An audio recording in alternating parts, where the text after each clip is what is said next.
You know what the B stands for? Boldly!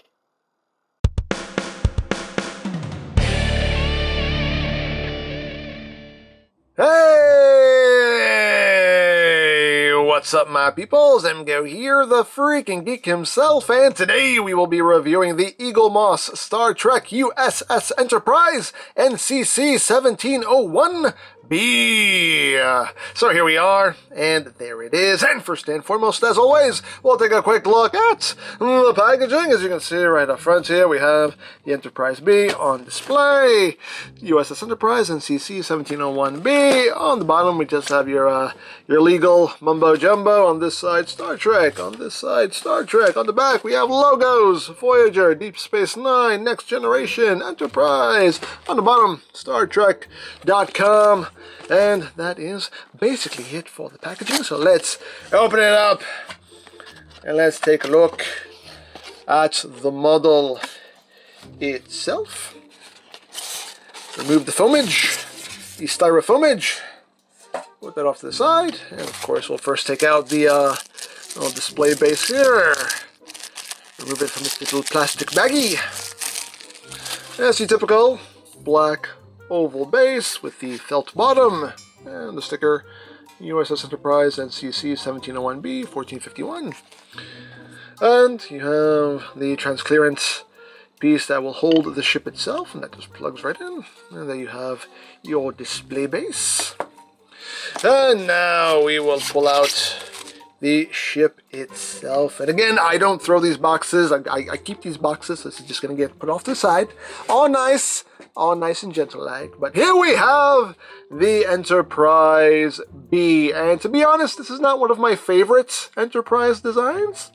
Not a bad-looking ship, just not my favorite as far as an Enterprise goes. But, yeah, here's the Enterprise B. Now, we originally saw this ship design in The Search for Spock as the Excelsior. It was later redesigned for the Enterprise B, but we saw this basic ship design in The Search for Spock as the Excelsior, and then we saw it in The Undiscovered Country, being captained by Mr. Sulu, which was pretty cool.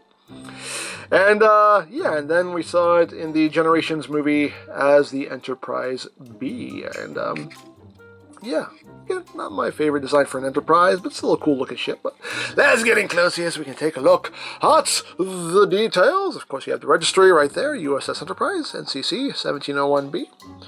You got nice red pinstriping. When you're around the saucer, you do get a bit of that Aztecing on the saucer as well. Not too much. It's pretty sparse, but it is there. And you get some nice bits of gold as well. You get some gold here going around the saucer also. You'll have some nice detailing. The bridge there is picked out in paint. You get some nice coloration here as well. You got the impulse engines going on. And down the underside here, again, you got the registry, the Aztecing, the pinstriping, the little gold, but some nice detail going on there. The deflector dish done in a nice transparent blue plastic. A little bit of a misalignment issue here. You can see the United Federation of Planets lettering kind of going up a little bit into the red stripes, whereas on this side it is nice and perfectly aligned. As you can see, it's nice and centered as it should be, but on this side you can see the lettering starts to creep its way up into the red a little bit, so little misalignment there, but it's okay. You can see the little windows here are molded in. I can't tell if the windows are painted, so I can't tell if they're aligned or not. I think they are, actually. I think there is little dots of white paint there. I can't really tell. I think there, yeah, there are. There's little dots of white paint, like literally right above where the windows are. But that doesn't look too bad, actually, because it actually makes little, highlights, so I can work with that. And then you have this whole section back here, done in a nice dark gray. You see that Aztecing there. Then you have the pylons for the nacelles. You get some nice transparent plastic there for the nacelles. Very nicely done. That looks really good. That really pops. I like that. Come back here. Again, you got some more of that Aztecing. I'm assuming that's the shuttle bay right back there. And again, you got the registry right here at the end of the nacelles. United Federation of Planets. All that good stuff. And we'll take a look at the underside. You got some nice detail back there. Again, you got that Aztecing again. It's not a lot. It's sparse, but it's there. It's right there. Enterprise. Some nice coloration going on in there. Oh no. You know, again, not my favorite design as far as an Enterprise goes, but still a cool looking ship. Nonetheless, I do quite dig it. But yeah, so now let's put it on the stand. Now the way the stand works is you can see that the stand has these little divots in it, and that is meant to accommodate these outcroppings here on the sides. So you basically want to start like back here and then just slide it in. And that will just flip over the saucer.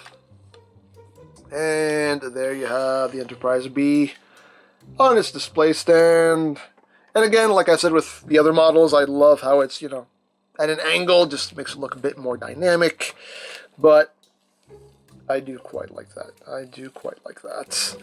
And now, for a comparison, we'll bring in the original series Enterprise. As you can see how that works out.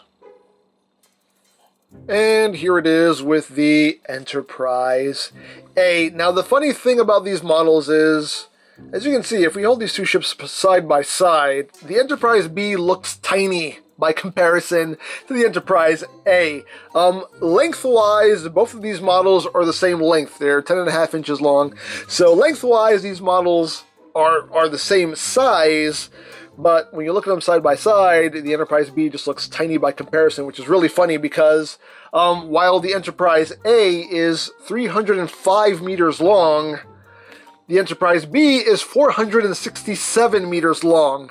So even though the models are the same size, Enterprise B looks way smaller than Enterprise A, when in reality, the Enterprise B is a much larger ship than the Enterprise A. So that's what happens when you have to adhere to a size when it comes to these models. It kind of, you know, it throws scale out the airlock. So, you know, it is what it is. So in this case, maybe you want to kind of mix and match, have some of the regular smaller scaled models with the XLs to more so get the scale that you want, if that matters to you anyway. It doesn't matter to me, but it's just kind of funny how the Enterprise B just looks so tiny in comparison when it's really a much larger ship. But hey, it is what it is. But now, as far as the die-cast content goes, as always, the top part of the saucer is die-cast. The bottom part is plastic. The drive section, this section, the neck, and you know, this whole body section here is die-cast basically from the seam here, from the seam down, die-cast from the seam up. This is plastic. The struts here for the nacelles are plastic. Nacelles themselves are plastic. So yeah, as usual, has a good bit of die cast in it, so it gives it that nice bit of heft. So there you go. So now let's take a look at the included collector's magazine here. You can see a nice image of the Enterprise B, special issue.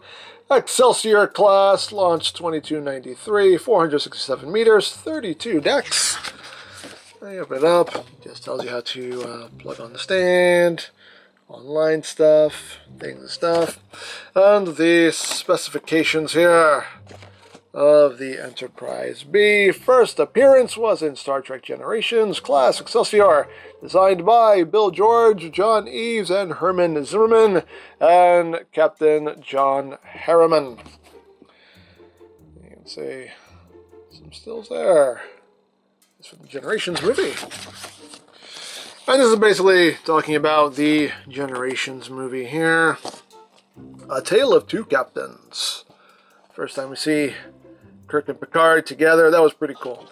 I like the Generations movie. I thought it was actually, I thought it was quite good. In my opinion, anyway. I liked it. And pictures there from the film. Whoopee.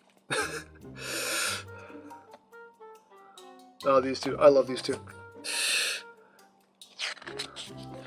Well, yeah.